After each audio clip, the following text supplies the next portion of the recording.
What's up? I'm Decon, brand ambassador for Honeycrates. We have some time on one of our rigging days, so I figured I'd try to be helpful. We're gonna make a video going over the 3 different ways that you can rig your Beehive softbox. I'm gonna categorize these by use case. So the most simple use case for an overhead light box is if you just want an overhead soft source that's completely leak proof. And the most simple way to get that is the gravity configuration.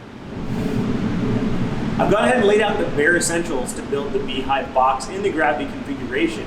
And the beauty is in the simplicity. These 5 things are all you need to build a working box. We just have 2 standard 8x8 foot frames. Of course, the Beehives come in all different shapes and sizes, so you just need the frames that match your size.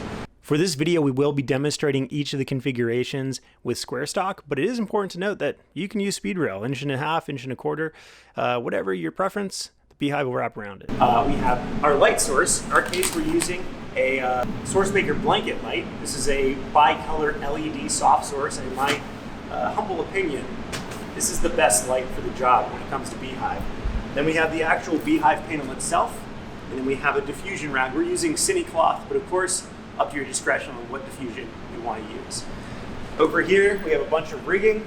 Every single rigging situation is going to be completely different, so don't use this as a definitive rigging tutorial. This is just what we've decided to use.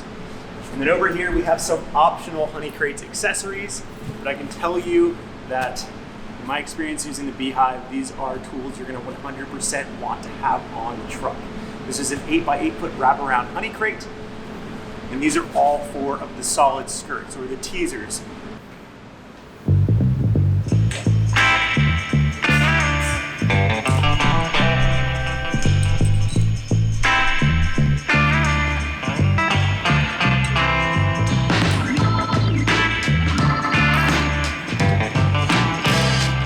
The construction of the box will assemble one of the overhead frames. The ears won't be utilized, so we can just slide those off and set them aside.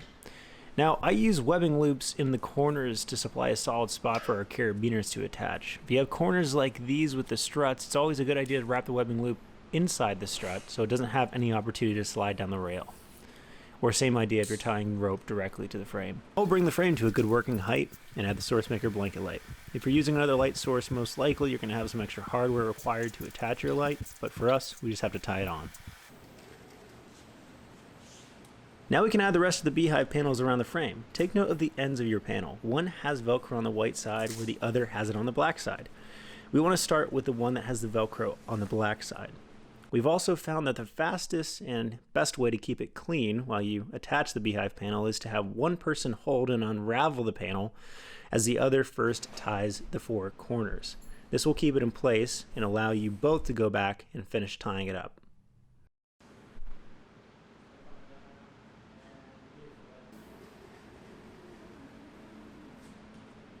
We'll now add our second overhead frame and tie it directly to the Beehive panel. The best way to achieve this is by tying the corners of one side and then tilting it up to tie the others. Here you go. You can clearly see the definition of the Gravity Bee. This bottom frame is fully supported by the Beehive panels, and that's it. There's no rigidity to the corners at all, and this is what makes it the most simple, the most lightweight, and again, you're using just standard grip gear off of any grip truck.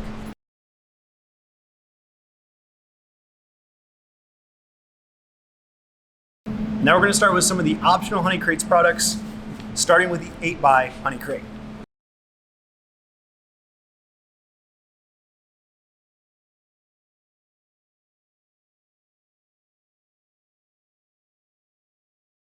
Real quick, I just want to show you why a wraparound Honeycrate is the perfect choice for use with your Beehive.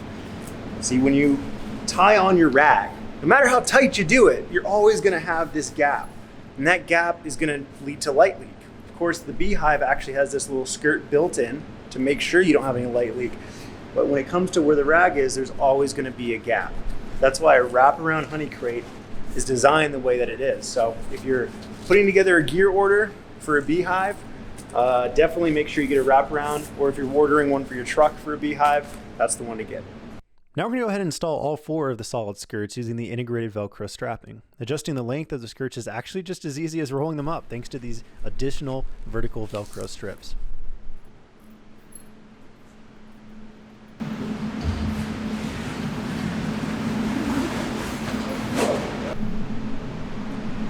And there you go. That's how you build the Beehive in the gravity configuration. And if all you need is soft, controlled light that is pulling down over your talent and your set, well, this is going to do it. And it's going to do it all day, and it's going to do it beautifully. But of course, I don't know, say maybe you want to tilt the Beehive a little bit, use the Honeycrate, and shoot that light right at your talent and at your set. With the gravity configuration, you can do slight tilts, but if you want to do anything extreme, like I'm pretty sure we're going to need to hit this set, well, we're going to have to go to the rigid configuration. The construction of the rigid configuration is nearly identical to the gravity configuration, but all we have to do is swap out the standard corners for 3-way corners and add 2-foot uprights. Now these 2-foot uprights are standard square stock, but this is not a standard piece of gear that most rental houses have. So make sure you check with your rental house, make sure they have the 2-foot uprights to go with the Beehive box, or maybe see if they can cut you some square stock. Important to take note that as of right now, July 2020, if you go to the Honeycrate's website and you order yourself a Beehive 8 by 8 foot and smaller, it's going to be the 2-foot depth, and you're going to use 2-foot uprights. If you order 12 by 12 and larger, it's actually going to be the 5-foot depth box, but you're going to use 4-foot uprights. That's what you can get right now, and that's kind of the default. Now, of course, the good people at Honeycrates understand that you might want a different depth box, and they're fully prepared to do custom orders. Just send them a note, and they'll get you taken care of. The best way to build this configuration is to start with building the full square stock framework on the ground, then add your light source, Beehive panel, diffusion, and Honeycrate just like before. Now, when in the air, the 2-foot uprights will keep the box rigid and allow for some really extreme tilts. And there we go. We have a beautiful overhead soft source now with the ability to tilt. But of course, the DP is going to come in and say, I didn't want it right there, I want it over there. You know, it'd be cool if we could have that, but we could have it on rolling stands. Well, guess what? We can. These are the honey sticks from Cine Candy Co.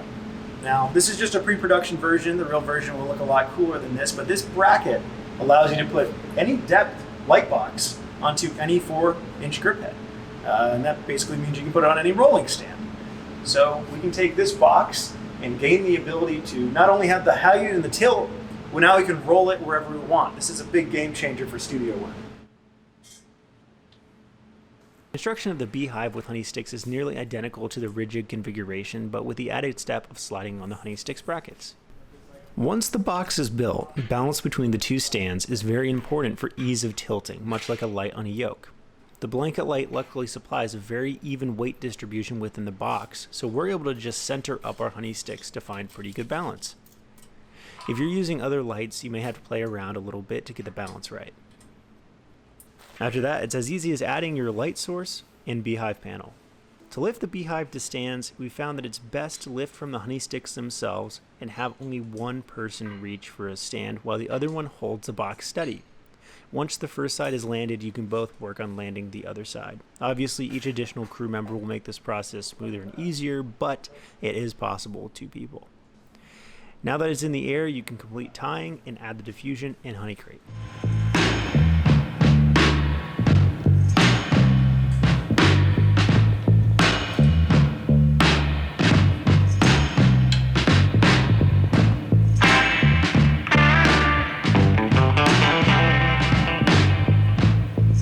There you have it. That's the 3 different ways that you can rig your Beehive light box. I know that everyone's use case is going to be slightly different, and you're going to probably have to use maybe a little bit of different hardware if you're using a different light or you're in a different space. But if you do have any questions on your specific use case, feel free to comment on this video. We'll do our best to get back to those questions, as well as you can reach out to a Honeycrate representative, and they'll do their best to answer your questions and help you configure your light box. If you have any questions about any third-party products, such as the Cine Candy Co. honey sticks, you can reach out to Cine Candy Co. directly, or a Honeycrate's representative will do their best to answer your questions. Well, that's all from us this time. I hope that this video is helpful. We'll see you on the next one.